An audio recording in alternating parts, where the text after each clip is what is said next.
Ils disent que les religions causent toutes les guerres, mais les faits historiques et les données statistiques racontent une histoire bien différente, souvent ignorée. Une analyse approfondie de l'histoire révèle que les guerres principalement motivées par la religion ne représentent qu'une petite fraction de tous les conflits.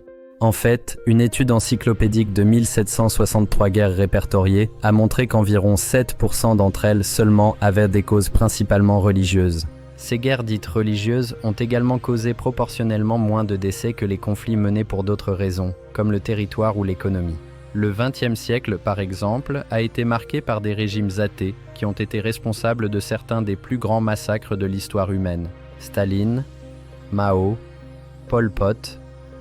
Les plus grands massacres de l'histoire ont été perpétrés sous des régimes athées, causant la mort de dizaines de millions de personnes. Les guerres religieuses représentent moins de 7% des conflits historiques, tandis que les luttes pour le pouvoir, le territoire et les ressources dominent. Même les croisades, souvent citées comme l'exemple ultime de guerre religieuse, étaient en partie motivées par des considérations politiques et économiques. Et qui construit des hôpitaux en zone de guerre? Qui abolit l'esclavage? Qui développe le droit international humanitaire?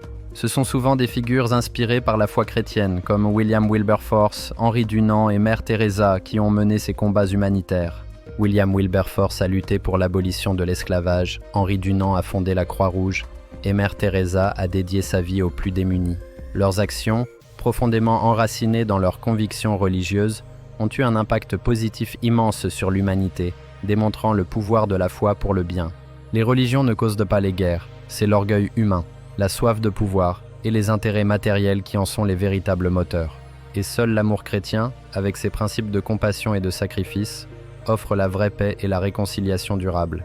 Dans notre prochaine vidéo, nous explorerons une autre idée reçue. La Bible est pleine de contradictions. Vraiment? Restez connectés pour la suite.